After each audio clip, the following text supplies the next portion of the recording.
or welcome back to my channel. My name is Andy. I hope you're doing really well wherever or whenever in the world that you are. It's my favorite time of year. We're gonna set up my 2025 reading journal. I cannot wait. I absolutely love setting up new journals. If you're anything like me, I watch a million of these reading journal setups to get inspiration and also just to help myself feel energized and creative as I begin this process. So if you're in that journey, I get it. I'm here with you.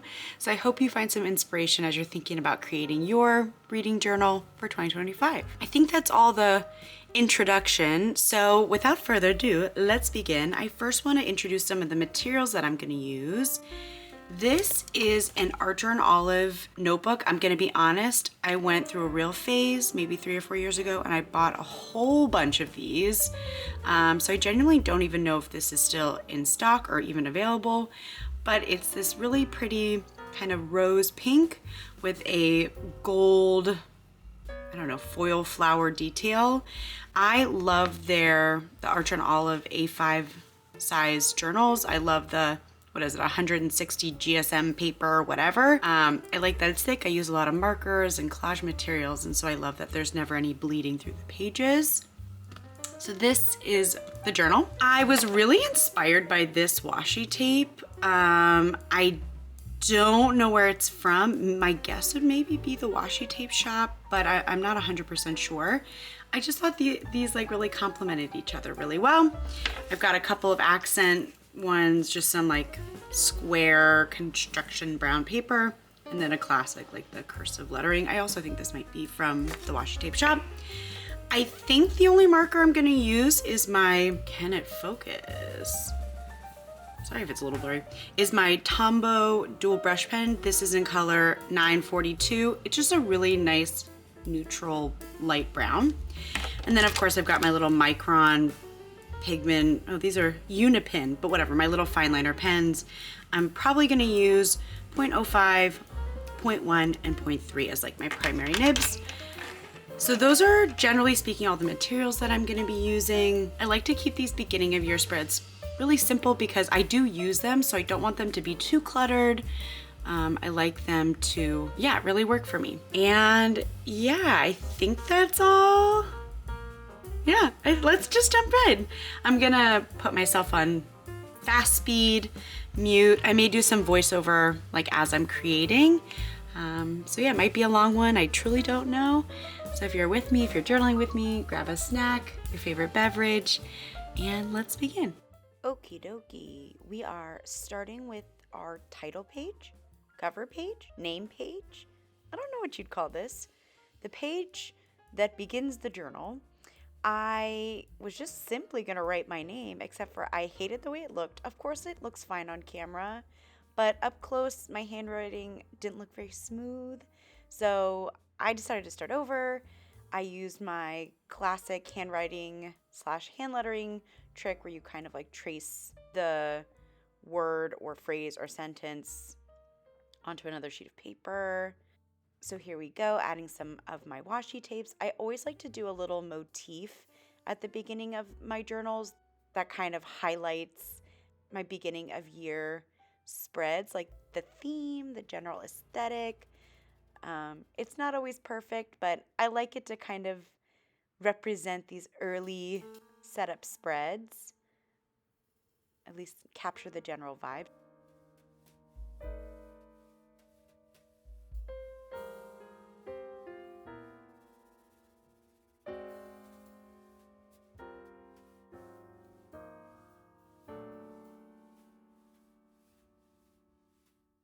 So there we go. There's my title page. I'm trying for the very first time a Dutch door situation. I've never done one before, so this was my first go at it, and I learned some lessons. If you're not familiar, a Dutch door is basically where you cut out certain parts of the paper so that in theory you're not decorating multiple pages with the exact same header. For example, this is going to be my reading log, my reading list, essentially the place where I capture the full list of all of the books that I read in a given year. And I use several pages for this, usually like 3 full pages. And so instead of recreating the title 3 times, I decided to give this a go. My little Dutch door. Now, here are some lessons that I've learned is that when you're creating the title, make sure that it fits perfectly in the designated space so that when you're flipping your Dutch door pages, they don't accidentally block any of the design or the title itself. So I just make sure if you're going to do a Dutch door, you do some thoughtful measuring. Maybe you do a little draft in a mock-up fake journal if you've got one of those laying on hand. I sort of wish that I had done that, but it's fine. It'll work just fine for me. So as I mentioned, this is my reading list, and generally speaking, I just like to quickly capture all of the books that I read in a given year here, and all the information I'm looking to keep track of on these pages are the title of the book, the author name, and my star rating. I know so many people track lots of things like start date and end date, maybe the number of pages, etc. But I don't need that information, and if I really am looking to start collecting some of that, I might just do that in my monthly spreads. But yeah, you can see me here just setting all that up. I really love using this, alternating line highlight. It makes the page a lot more easy to actually use because it delineates kind of each horizontal line that you're going to write on. And I also just think it creates a little more visual interest. Now, are my lines perfect? No, and neither do they have to be, and they're good enough. And at the end of the day, that's all we can really hope for. So I'm just going to create these little horizontal lines throughout the whole little reading list section. This color on camera does look a bit darker than it's presenting in real life. It's a bit lighter, and as it sits, it fades a little bit more. So, but yeah, it does look a bit dark on camera, but I think it looks really nice with the washi tape. Very like cottage vintage feel.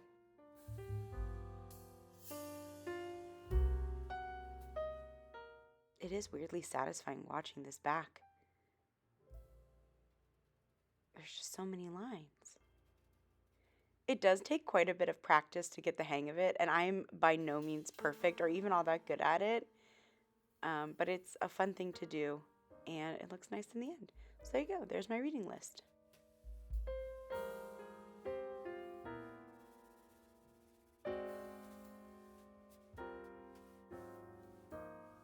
Alrighty, on to our next page. I have this titled my reading goals page, but to be honest, it's more, I guess I have some of my goals on there. It's also just kind of my visual tracker so that I can see at a glance how many books I've read per month. On my reading list pages at the very, very beginning that you just saw me do, I typically just number them like 1 through 50 or whatever, 1 through 100. But I can't tell when I read each book. So this little line graph, is that what it's called? Helps me keep track of how many books I read each month and those general trends.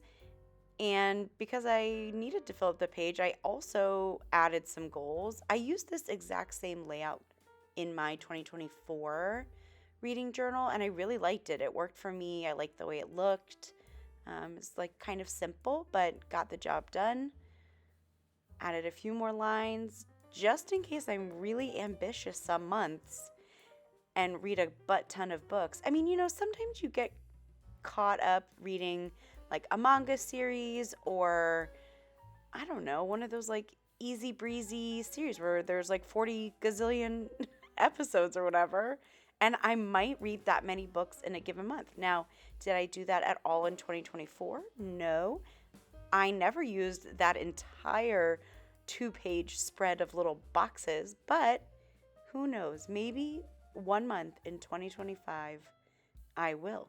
I don't even actually know how many books there would be per month.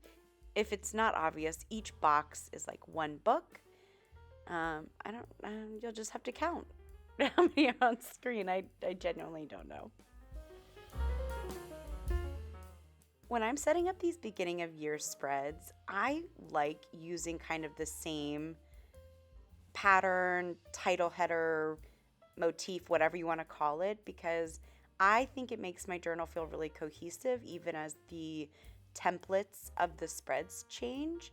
It's also just easier. I don't have to buy a ton of materials, and it's simple, and that works for me. So you'll see kind of that same header style throughout all of these beginning of year spread pages. I also really fell in love last year with this like double line border or, box edges, because I cannot draw a straight line to save my life. And so this makes my crooked lines look really intentional and really artsy. And so I think it's a really subtle but convenient and functional and very practical and cute detail. Yep, so I'll keep my goals in that right box. I might make a video with what my goals are, but I'm not sure. I'm a little behind on all of these end of year, beginning of year videos, so we'll see how much gets put out. Okay, this is my series tracker spread. I use the exact same layout this year as I did in 2024. So if you want to see how that one turned out, feel free to look at the flip through. I'll link it above. But yeah, just making some big boxes to get the template going. Whoops, I totally made that line very, very crooked. It's okay, nothing a little white out can't fix. And so how this tracker spread works is pretty simple. Each row represents a series, and part of the row is kind of left blank so I can write the series title and the author, and then the second half of the row has little boxes to indicate how many installments there are in each of those series. Like I said, if you want to see what I mean, maybe I'll insert a picture really quickly or look at the flip through. But yeah, I just try to make sure I have enough little boxes to fit all of the installments in a given series. Something I'm doing differently this year is I'm using a different color to differentiate the installments in a series that I had read prior to 2025. Those will be in my Tombow Dual Brush Pen 910, and then all of the installments that I read this year I'll color in with my 942 Tombow Dual Brush Pen color. I've got these 4, primary boxes, primary groups of series. I wanted to organize them a bit. So I've got one box for all of the fantasy series that I am in the middle of or want to start. I have a box for all my fantasy romance series, my romance series, and then kind of a miscellaneous box, which I guess is for mystery series or maybe science fiction, a genre that I don't read quite as many series from. And yeah, now I'm doing the very tedious work of drawing a million lines and tiny boxes. Oh, my battery died, so this is a different day. Also, hello, yes, new nails. So cute. My sister-in-law recommended these nails. They're called hot chocolate nails. Basically, it's brown with some chrome. I don't know, but they're so cute. Anyways, we're getting back into the journal. I am now working on... What spread is this? Gosh, I don't remember what spread this is. Okay. This is the books I own spread, and I had something very similar in my journal from 2024, so I wanted to recreate it again this year, only a little bit bigger. Again, I'm doing a Dutch door because I need more pages than I allotted myself last year. So this year, this whole 2-page, full page, whatever spread that you see me creating right now These are just going to be audiobooks. I primarily listen to audiobooks. I do use Hoopla and Libby often. Those are my library apps. But I also use Audible for better or for worse. Some books have Audible exclusives, which is so frustrating and annoying, but whatever. It is what it is. So I do have the tendency to buy a lot of audiobooks.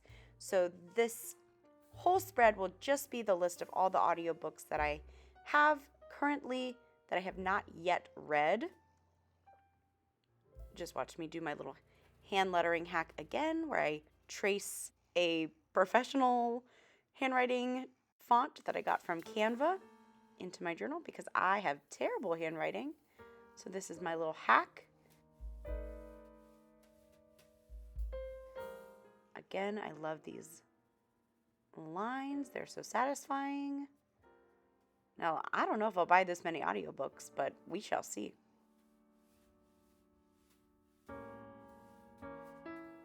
Now this side is going to be split in half. One half is going to be the physical books on my bookshelf that I own that I haven't quite read yet. And then the other half will be books on my Kindle. I've actually done a pretty good job reading down my Kindle.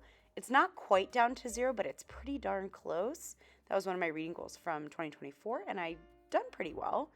And so I don't even know if I'm going to need that much room for Kindle books.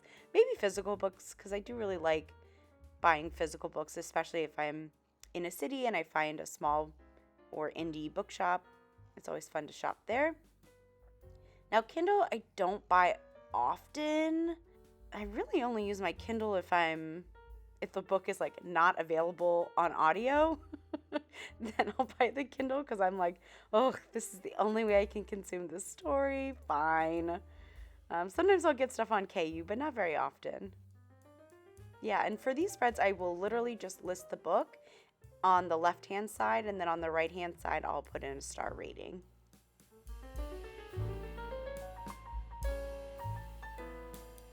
This next spread is for the book club that I'm in with my mom and my sisters. It's called Broadtube Book. It's the most consistent book club that I'm in. We don't read a book every month, but like maybe every 6 to 8 weeks.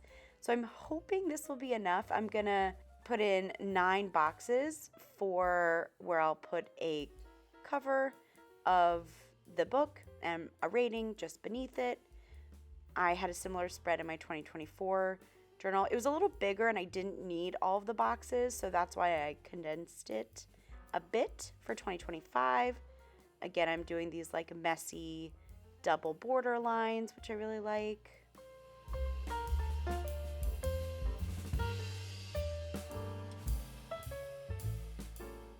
And just like that, it comes together. So yeah, each month, or I guess each round, we pick a book.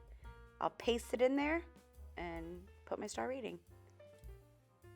This other side, I'm going to try a different annual challenge.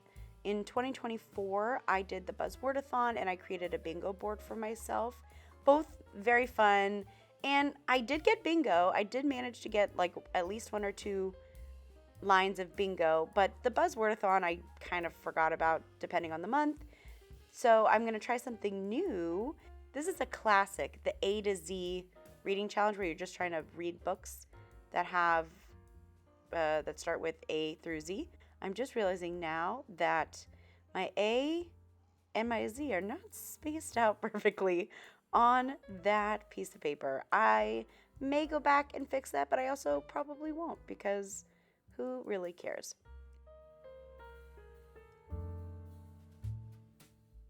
So yeah, here's me just writing in all the letters of the alphabet. And yeah, I think as I read, I'll just write the book name.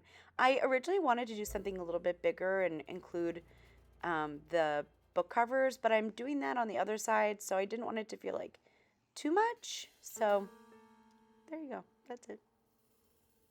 Cute.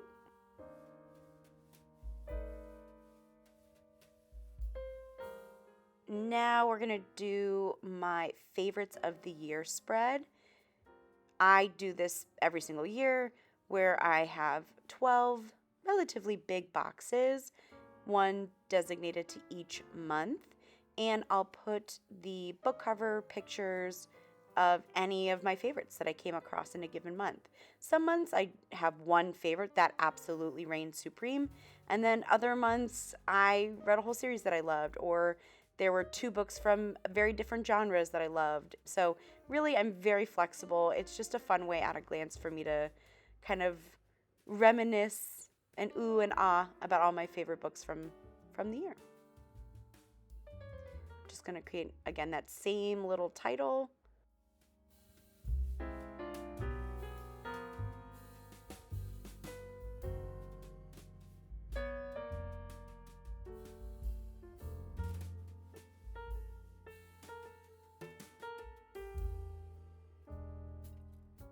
I'm going to add that double-lined, kind of wacky border. Not wacky, but like off-center. Squiggly? I don't know the right descriptor. Gosh, a border really does pull a page together, doesn't it? I also have these stickers. You can kind of see them in the top left corner. I got those, I think, from Etsy. I will link the small shop down below. I love their sticker sheets. I use them so often. I'm also currently using some of their like Merry and Bright themed ones in my December 2024 reading journal. I just love, they have so many really cute themes and really nice sticker sheets. So there you go. All right, I debated a lot about whether or not I wanted to do another one of these big TBR spreads, and I caved because one, I didn't do it in 2024 and I kind of missed it, and I just love the way it looks. So I printed off 25 book covers. I forgot that many years ago I bought one of those like mini sticker printer things before I got an actual printer, and I just felt like using that paper because I bought it a few years ago, and I don't know, why not use it if I got it?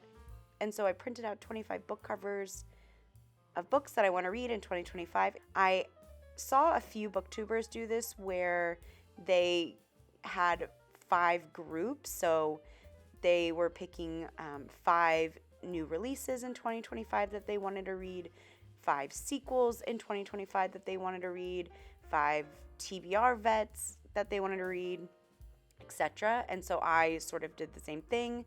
I chose from those same categories, so new releases, sequels I wanted to get to, TBR vets, out of my comfort zone, and nonfiction. So 5 of each, and I put them on this lovely spread. It did take me a really, really long time to cut these out, to stick them on, to sort of organize them in a color gradient of some kind. But gosh, it's so satisfying when it comes together at the end. And yeah, I think as I read them, I'll just put the star rating underneath. We'll see how many I get to. Who knows? If you also made a 25 books you want to read in 2025 list, let me know some of the ones you're really excited about. I'd love to hear. Alrighty, we did it. The final flip through. Here we go. In general, I'm really pleased with how these beginning of year pages turned out. I like that they're simple, they're organized. Hopefully they'll be easy for me to use. I think the color scheme and the cottagecore, vintagey, floral vibes really works. I'll definitely make sure to post some flip through videos as the year goes on so you guys can see how these pages come to life. Thank you so much for watching. I really, really appreciate it. I hope you all have a wonderful new year, are enjoying whatever holidays you might be celebrating. If you made it to the end, go ahead and leave a heart emoji, or feel free to let me know the book you're most excited to read in 2025. Or tell me your favorite reads from 2024. Gosh, the spreads that you use all these book covers for, they really are a showstopper. that's it for today. See you next time. Bye.